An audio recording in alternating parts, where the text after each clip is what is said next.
A big hello to everyone. Greetings of peace, love, and happiness from Chilparco International, where where we say that this is all about from the child in me to the parent in you, and from the parent in me to the child in you. Life is an endless journey of learning and sharing. Chilparco International is a forum, is an organization where we connect the global community through humanitarianism. We focus a lot on the 21st century skills of communication, collaborations, connections, and a lot of care. So with that, we have our various shows and programs.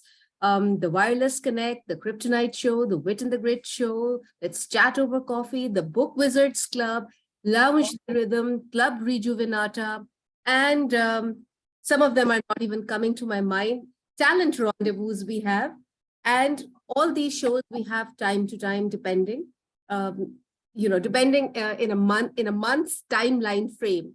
We keep on having these. Some shows we have on a monthly basis, some we have on a weekly, and some we have fortnightly.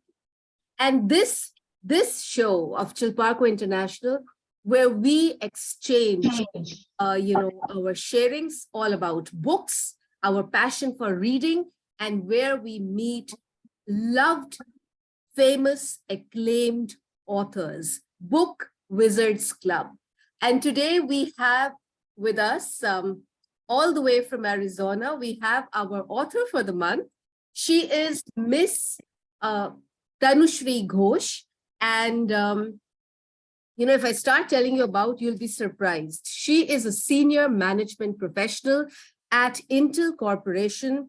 She is also a social activist, a writer. Her blog posts, her poetry, stories are an effort to provoke thoughts, especially towards issues connecting women and social justice. She is a contributor to several popular e-magazines, for example, the Huffington Post, the Logical Indian, Youth Ki Awaaz, Tribune, India, Women's Web, Thrive Global, and lots more. She is, she believes a lot in inclusion, and she has written in 13 anthologies, such as Defiant Dreams. And I think this was Oprah 2016 reading list. Am I right, Tanushri? Yes. Yeah. And the best Asian short stories in 2017. Her first single author book is From an Other Land. And the book that we're going to be discussing today, we're going to have a chat about, we're going to understand why she wrote it, how she wrote it, what was her thought, when she wrote it. The book is Beyond Me Too.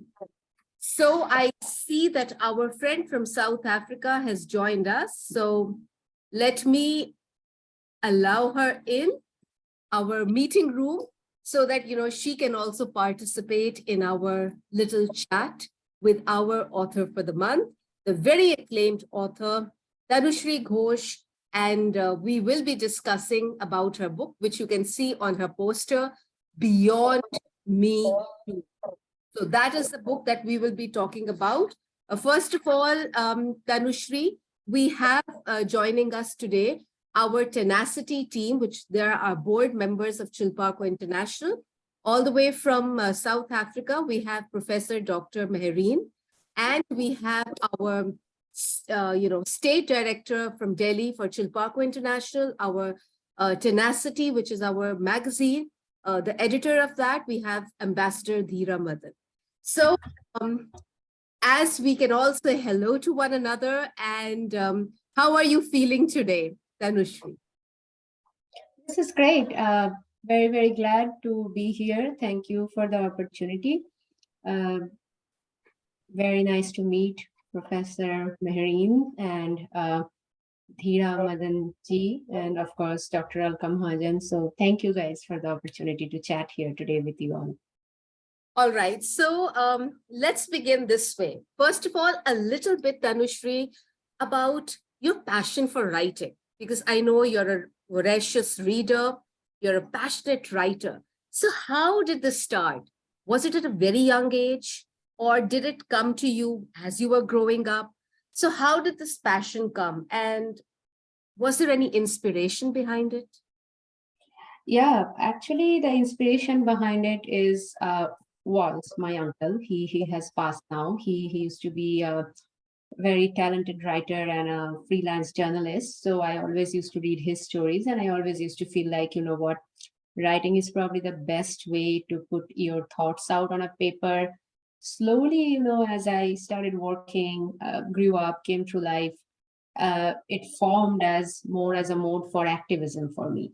But from a very young age, I felt that, you know, if something is bothering me, writing would be an outlet for that. And I always wanted to write. I always wanted to, anything that was making me really mad or anything that was inspiring curiosity, I would form a story about it. My friends here teased me Yeah. that if Mm. I hear a conversation between them, I wrote a lot of stories that actually won awards, which are always inspired by real life events. So, for example, last year I won the Orange Flower Blogging Award in India for writing a story called Wedding Night.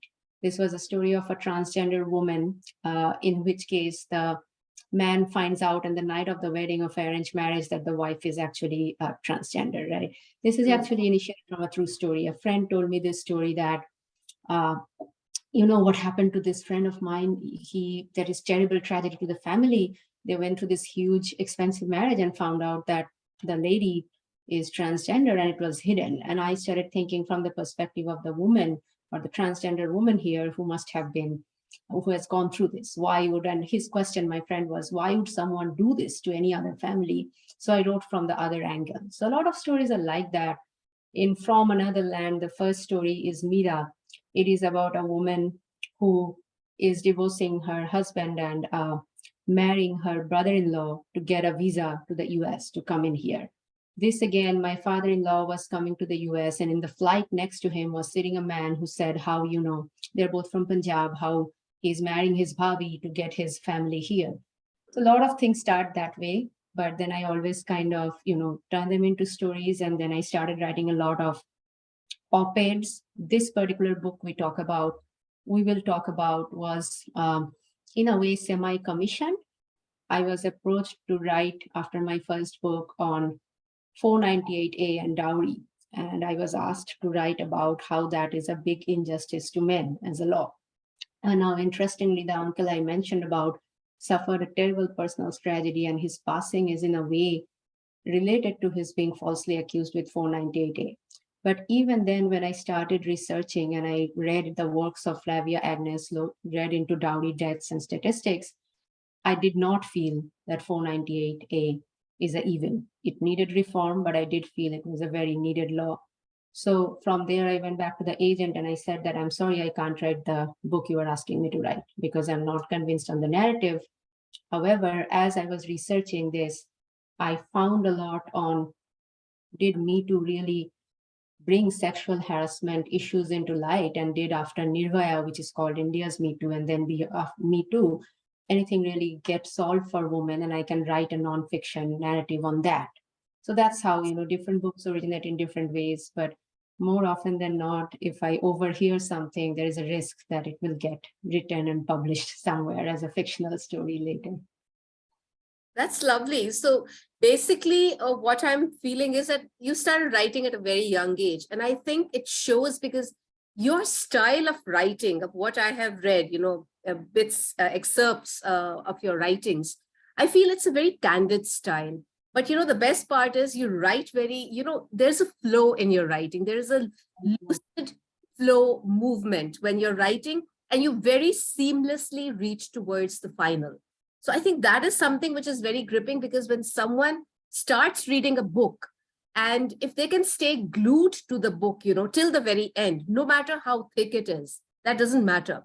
But if you have that candid style, because nobody wants to listen to goody stuff. We all listen to it, in our day-to-day routines. We want to listen to the truth because we need to get real.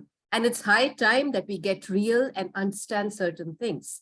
And this is a topic which is very close to, I think, the hearts of many, not only many women, but I think individuals who have those feelings of, equality. I don't know whether I should use the word equality.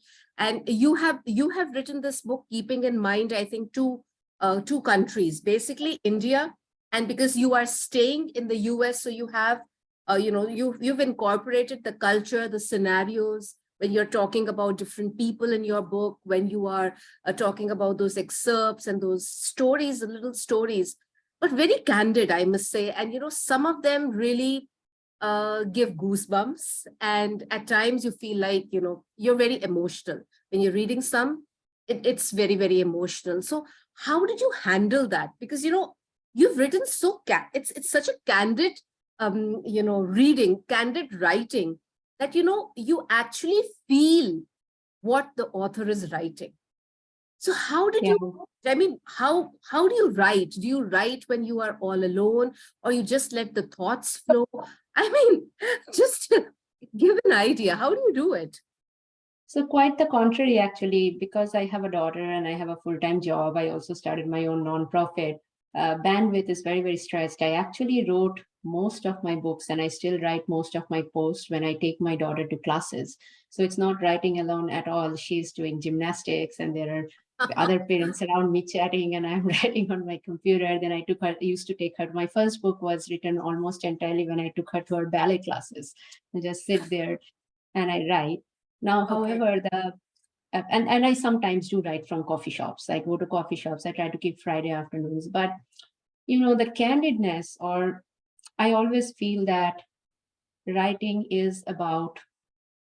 It doesn't have to be. It can be for entertainment also. But for me, it's a lot for a purpose. I try to use my writing as my means for doing the Your things I believe voice, in.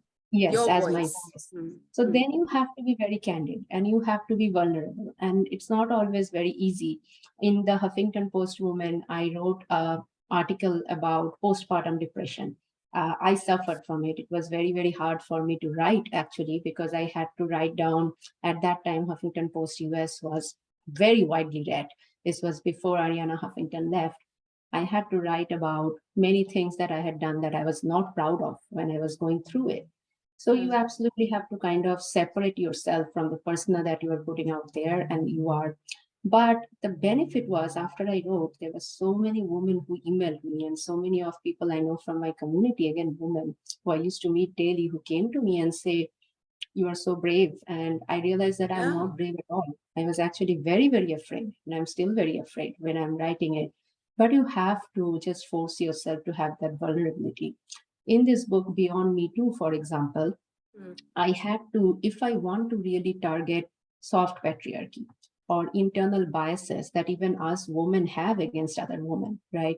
It is not always black and white. If women didn't judge other women so much, we probably would have achieved a lot of things much ahead of time. In US, even absolutely. Mm. in the abolition of Roe v. Wade, there are many women who believe that that's the right thing.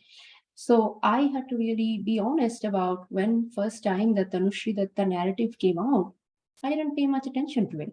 And that is because my own judgment of who I believe Tanushri Datta is, or whether or Mm. not her story deserves the same voice as someone like, who is the right victim, right? Who's a And I commoner? said that Yes. that was a terrible thing on my part because I knew nothing about Tanushri Datta as a person.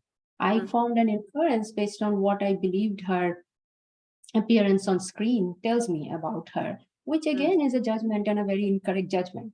But the problem is that I truly believe that if we are not brutally honest as authors, especially when we are writing with a certain intention in mind, it will not achieve what we are trying to achieve. So you first have to be a self-critic, I feel, to really put a product out there. And then if you have done your absolute honest best, it doesn't matter if some people will like it, some people will not like it. And even critique there is then a blessing, right? Because you have put your most honest self out there. Mm. So candidness does not come from a necessarily a place of invincibility or courage. It comes from a place of vulnerability, but still knowing that I have to do it because here the end is important. So the means have to be Right. taken. So Great, great, absolutely wonderful. Which part of the book do you most relate to? This is a little personal, but since you believe a lot in, vulnerability, invincibility, candidness, so which part of the book is it that you can relate to very easily when you were writing? there are two sections. In one section, I looked into not just US, but almost every other country in the world that I have had a chance to be exposed to, because I traveled a lot for work and I interviewed a lot of women from many different countries. There is a discussion about workplace sexual harassment or even sexual harassment in general. And there was a comment that was made by Gloria Felt, who is now a very close friend of mine. Actually, we became friends through the writing of this book. She's the ex-CEO of Planned Parenthood. And her comment was that, gender harassment has the real risk of proliferating into gender discrimination. So that led me a lot to think about, read into, talk to many women in different professions about gender discrimination in workplace. And there was this, Ellen Pao case in California where she was trying to win a landmark judgment against her employer, a venture funding, capital funding company, for gender discrimination. Now, I am not making a judgment on her case or whether, she is right or the other part is right. But the part I could relate to very much is that these things are extremely hard to prove. These are extremely hard to prove even to yourself if it's happening to you.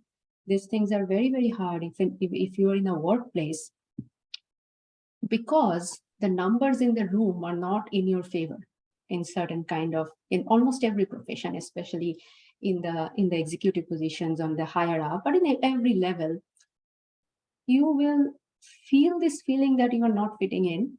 You will make a lot of adjustments, but none of this is something that can be concretely proven to be against the law, right? So it always places you in a disadvantageous position if you're a woman and if you are facing some of this.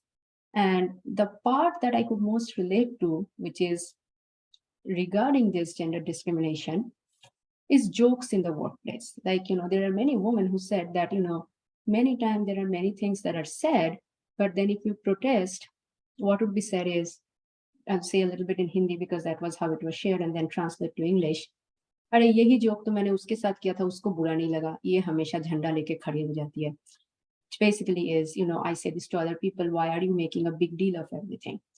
And I have heard such jokes so many times in very, very, elite societies where it's like, ये don't do this to her, अभी then he too हो जाएगा. Like me too होता है तो सब लोग बोलते हैं, he too होता है तो कोई नहीं बोलता. It's very much like, a translation of taking very serious things and then making it into a joke. But then if you protest against it, you are just making a big deal of everything, right?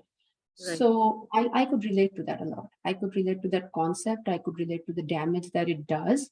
And it happens to us in many ways. I mean, and that is where a lot of times women even do it to the woman, right? Like, Absolutely.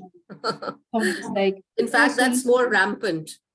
Exactly. Like, so you don't, I would say not even harassment. Like I have heard this comment many times about, so your husband just brings one things for lunch, like you don't pack lunch for him or something like that.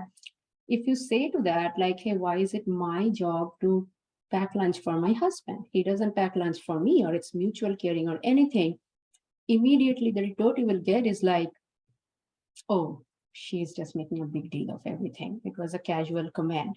Yeah. And a woman I interviewed in a journalism, I will not name the name here, said to me that every time she would try to bring up something that offended her, would lead things to be said in terms of, she just is like, not fun. She's just making a big deal.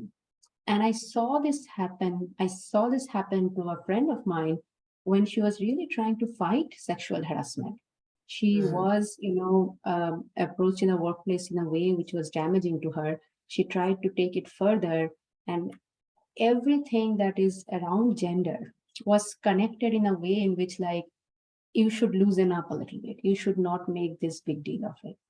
And I started thinking that I'm not saying that that doesn't happen to men. Equal kind of pressures are applied to men in other Oh, ways. yes. Indecent proposals are made to men as well. Yes, and then they have their own pressures of always needing to be breadwinners. But I could relate to this fact that you might want to say something. You might have many instances where you feel like I need to protest or this is not good enough, but you will not be able to just because you will be swimming against the currents and you will be becoming the outcast. So sorry for the long answer, but No, this no, comes no, up. it's absolutely fine. I am going to be asking the Tenacity team members to be asking you something about your writing, whatever it is they would like to ask. So first of all, I'll ask Sister Mehreen. Sister Mehreen, it's over to you now. Yes, thank you so much. Wow. You know what? Firstly, let me say thank you, Dr. Alka, and lovely seeing you, dear ma'am. And it's lovely, and such an honor to meet our guest today.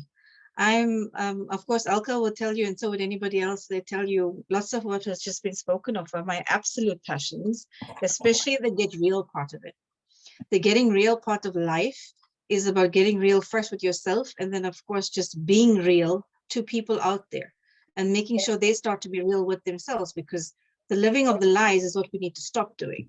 So I love all of the concepts, and I have to say this to you, Sister Tanu, I love your title. And one of the things I want to ask you is, where did you get the title from, the hashtag Me Too? Because there's so much attached to it. You know, I mean, it's just a title if somebody looks at it. But for me, there's so much going on in that title. The beyond speaks volumes on its own, because that just says that you're reaching a stage or a level that's way further than you can expect to be in, but it's there, it's livable, you can get there. So that's number one. The hashtag Me Too places so much of emphasis, in my opinion, on the individual, that individual can actually get to a point that they perhaps think they can't get to. So I don't know what was your mindset behind putting that there, but I'd love to find out and dig in there a little bit. Yeah, I can't take complete credit for the title. I have to give credit to the sage editor Namrita I was working with. But my only point was I was writing a book on gender. I was not necessarily writing a book on Me Too. I was writing a book on Me Too with the broader context of gender around it.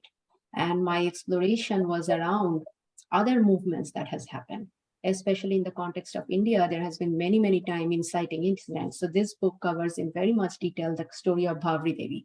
And one of the parts it's not the relate to part, that the most touching part to me is the interviews from the activists in Rajasthan who basically work day and night sitting in the police station trying to get people to go through.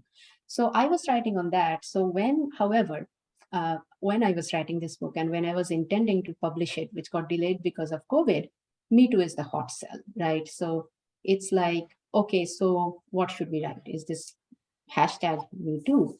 And I do feel Me Too was very contextual, because Me Too helped me understand gender with national lenses on it. The amazing thing to me was the issues were so similar, yet how things were received and how things went from there was so different based on which spectrum of nations you were looking at. So that's why I added the word beyond. I went to Namrita and I said, like, look, this is really, I don't want people to think that this is a book on Me Too. This is not an interview of Me Too survivors and, you know, how sensational Me Too was and whether or not Nana Patekar is guilty versus whether or not Harvey Weinstein was a creep. This is a book about gender and where it stands today. And the different variances in it based on where you are, who you are, right? So that's how the title came about. Thank you for that. I love it. I love it. I just feel that I have not read the book in entirety, I have to admit, but the little that I did already relates to the GBV issues, the gender inequalities. It relates to many legal fractions that I think are not just related to USA and to India. I'm sitting in South Africa, and I myself can tell you from sitting on various platforms here, they touch on many aspects here, even from a legal perspective, mind you. And if you have to tap into the women especially, we're not disregarding the men folk, but if you tap into the women and what the women endure throughout these phases, including what we spoke of regarding the jokes at the workplace. There's jokes that become cyberbullying eventually. There's jokes that it's even done in homes where women are joked and it's just an insult to them, even in their homes, that they just brush it off all the time. Yet it creates an underlying mental health issue for the women. But why I'm getting all of this together is to just point out one thing, is that so far, what you've put in based on India and the USA, and of course, like you said, you spoke to other women as well. For me, it's all about how all of us women who are enduring this have so many similar pains. We have so many similar issues that we really can be on different sides of the barrier here. We need to break down the barrier and sit together and fight them. And when we start to realize we're all actually feeling the same pain, let us actually get through this together instead of trying to bring each other down and be competitive and better than the next one, etc. We would actually get somewhere even further. So I love this about your book, really. I really do, because these are the messages so far that I have found. And I must give credit, and we say blessings to your family, and I'm sorry about the loss of your uncle. But I think we give gratitude to him because he's instilled in you this love for writing. And of course, we know writing is a form of therapy, right? So let's say blessings of him we have you. So thank you so much for that. Thank you. And, I'll be very candid. That's one of the criticisms of the book, that does it cover intersectionality enough? I absolutely agree that experience as a woman get worsened if you are disadvantaged further with the overloading of caste, color, and a lot of other, economic. However, I have deliberately made a statement in the book that gender, even if you look at just India, has again and again fallen secondary to caste, creed, corruption, class. Many times gender movements have become class movements as a more unifying identity factor. At other time, it has become caste movement. One of the most recent experiences I had was I was in a gender conference talking about Me Too in a cohort after the George Floyd incident in the US. Gender got disadvantaged with race because the Black woman in the cohort started saying, why do you have white women as the primary face here? This is such a critical time in the history. You don't understand our pain. You cannot tell our story. Absolutely. Your experience is something that can never be reciprocated or even fully understood by someone who is not there. But that does not mean that gender, which is already a very difficult thing to unify behind because half of the world is it, yet other identities therefore become stronger, should be further split into other things, right? So thank you for noting that. Sorry. Thank you. Yeah.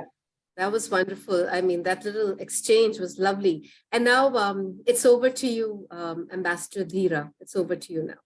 Thank you, Dr. Alka. Dr. Tanushree is so impressed. I've been reading your profile. You really, you deserve a big applause. You've done it all on your own. And IIT Kanpur and then America and the whole thing. It's extremely praiseworthy. And you are an inspiration for all of us. I will surely read the book. Been tied up with a lot of things at the moment.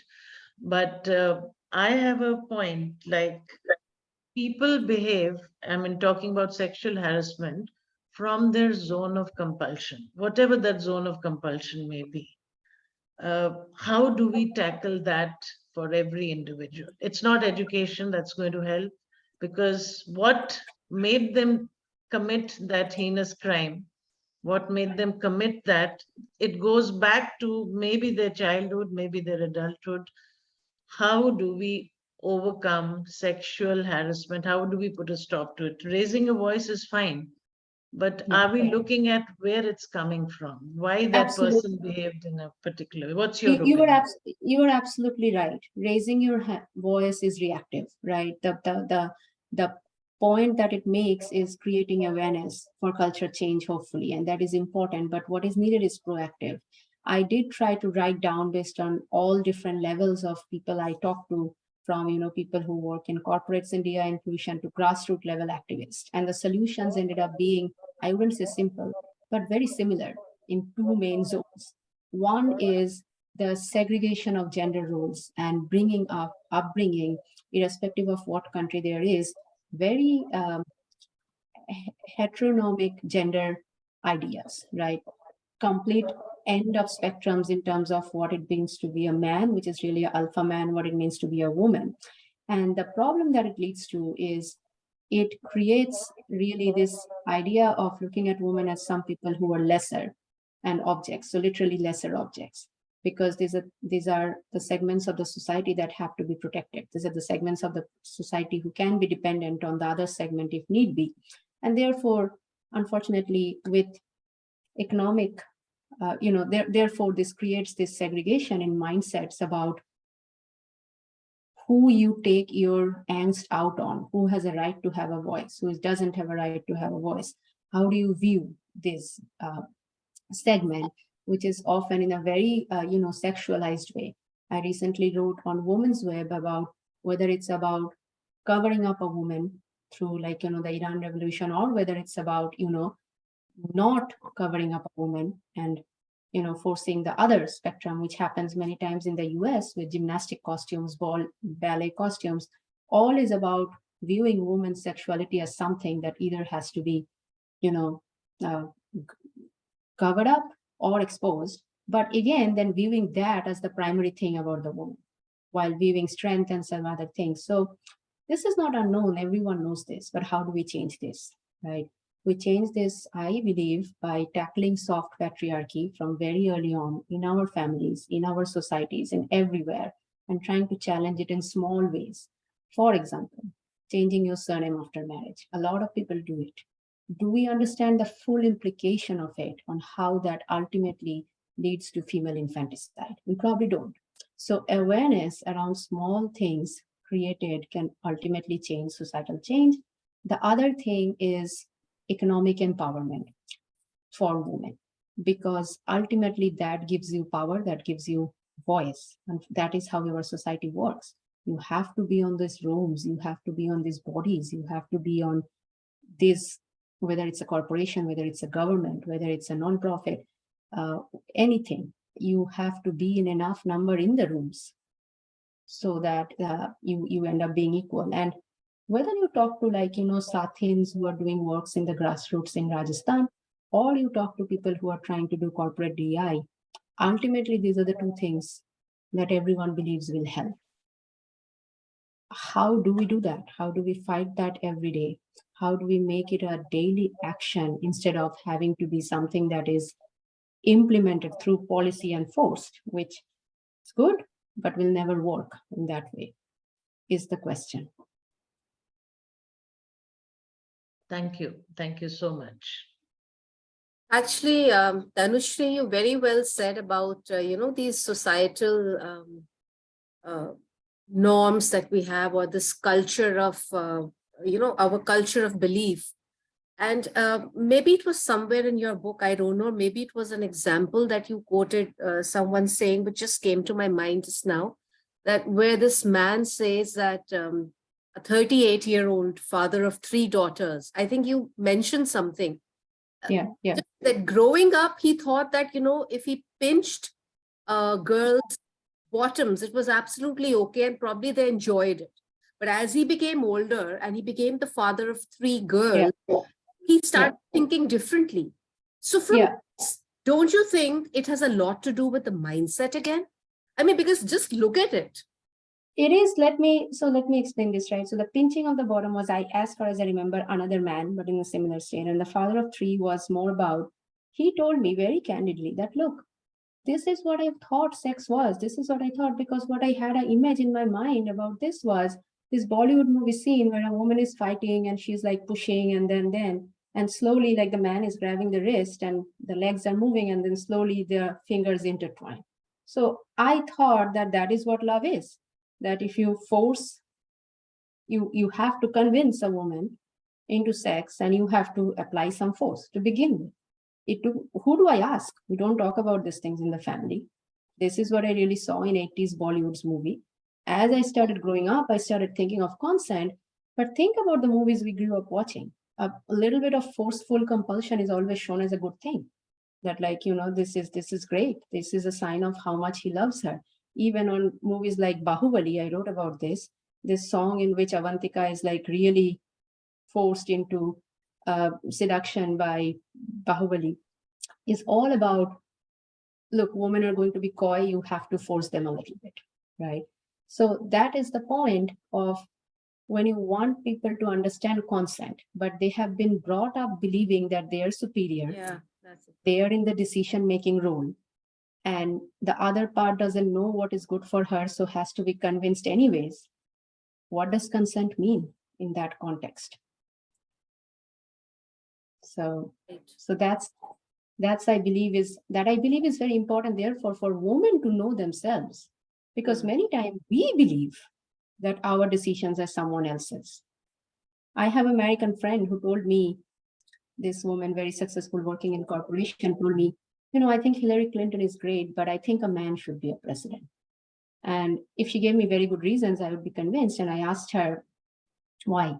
And she said, it's just not us women. We don't play that dirty. We don't, that kind of power, that's not very attractive on us, right? So the problem is, in this society, equality, justice, your safety from violence, your rights, your voice, all come from equality of power. If you don't believe in that power, or if you don't believe yourself that you have a place in that power, That's you what. will convince anyone else. Yeah, that's very powerfully said, because we need to understand that we all have a voice. Male, female, every individual on planet Earth has a voice. You just need to use it well. And all these rules and all these laws and norms that we see around us, or that influence us in some way, directly or indirectly, are also made by us only. I mean, somewhere down, we probably have made them. And like you're right, when you listen to tales, people are talking about gender equality on the one hand, but, at the same time, they're saying, you know what, I need to finish my work because I have to go home and cook. But I went home, I saw my husband doing it. He shouldn't be doing that because that's my work. So again, this reflects the kind of conditioning that the person has grown up with, or the person sees around. So Yeah. I don't know, we have to ultimately, take a stand for ourselves. And it's not going to change like one day, the Me Too movement and everything is, there's a lot of work that we still need to do as individuals, as human beings. And this awareness should never start. But yes, writing is a powerful medium, I feel.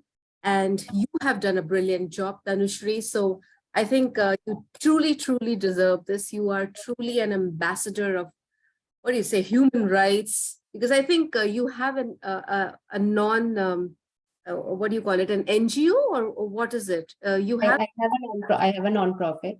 yeah, It's called a non-profit, yes. And I think basically for people who are in some way deprived from, because of whatever reasons, they're handicapped. I don't want to use any words, but yes, you are very particular about that. And I think this is an inborn thing in you, that you are genuinely empathetic. And until unless the person is empathetic, one cannot write on such a bold, risky to some extent topic. Because Sister Mehreen would not know it, but Sister Mehreen, there was this actress, our movie actress, who actually started this thing, about this Me Too. And she claimed that, this very, very famous actor actually had sexually harassed her. So, then after once she started speaking, many women, came out into the open, and we had this Me Too movement. And then it just spread like wildfire. But, the way Tanushri has explained it in her book, and the kind of examples, because you're right, this is not something limited to India or the US, but this is something which is all over the world. And Yes. facing it in different ways, but they're facing it. Some have a powerful voice, so they're raising it. Some subjugation, just keep on tolerating it. But then, somewhere down the line, we as individuals, like we keep on talking about in our express to de-stress sessions online, we keep on discussing about this thing, that we need to believe in self-care, and we need to realize that we are worth, we have our own self-worth.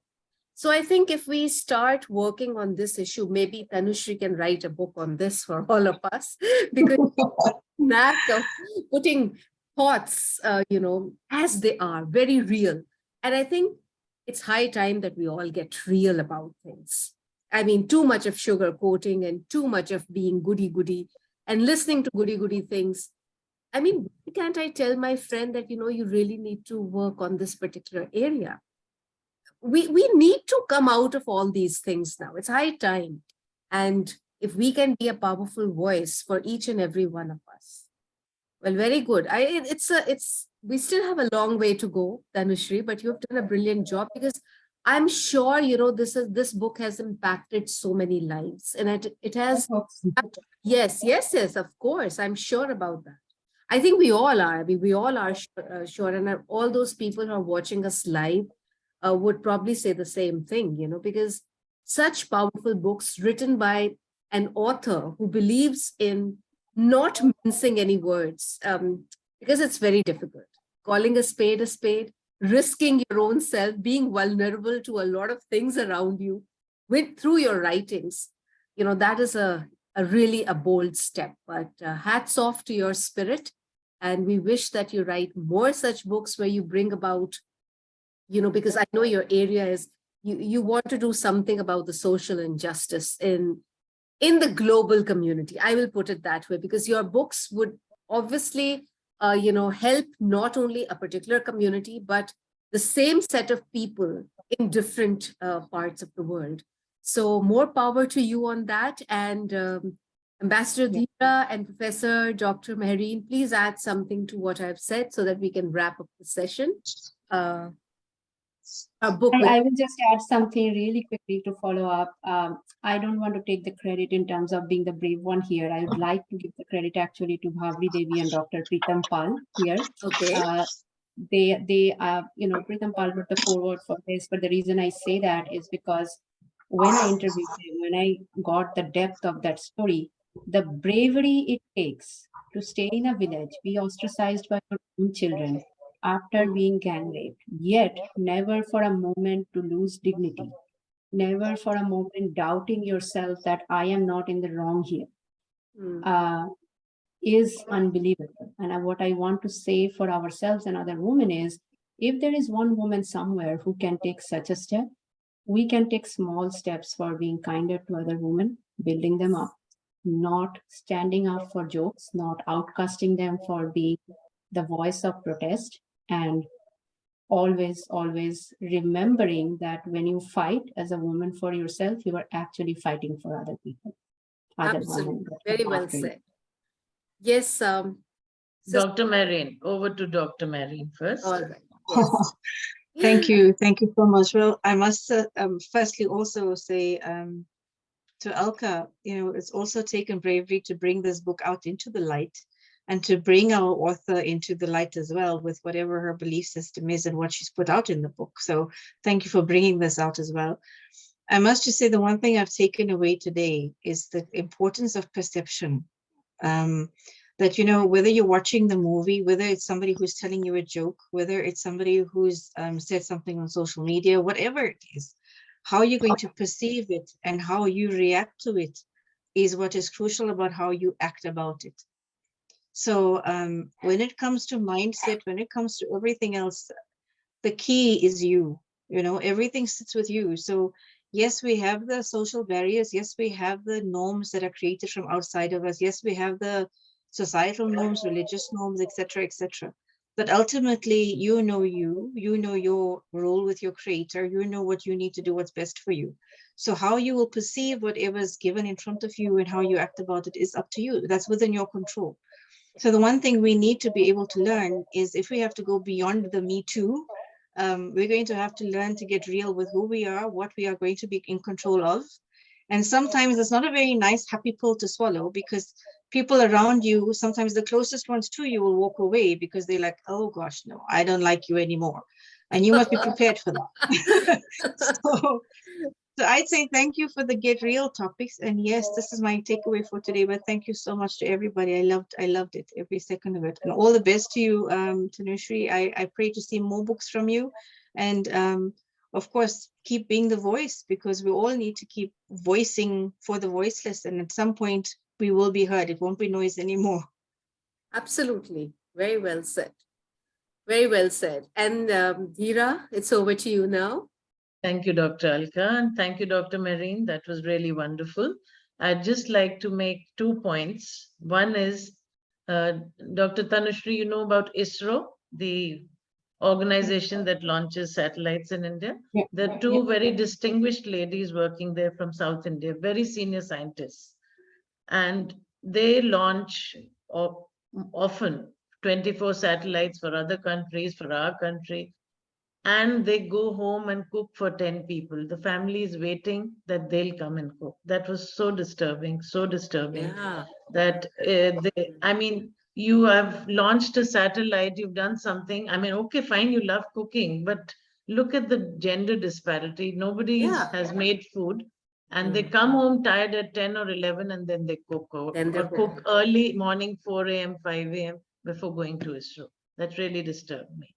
And second thing, I'll tell you a very small example. I used to work in a school in Srinagar, Kashmir.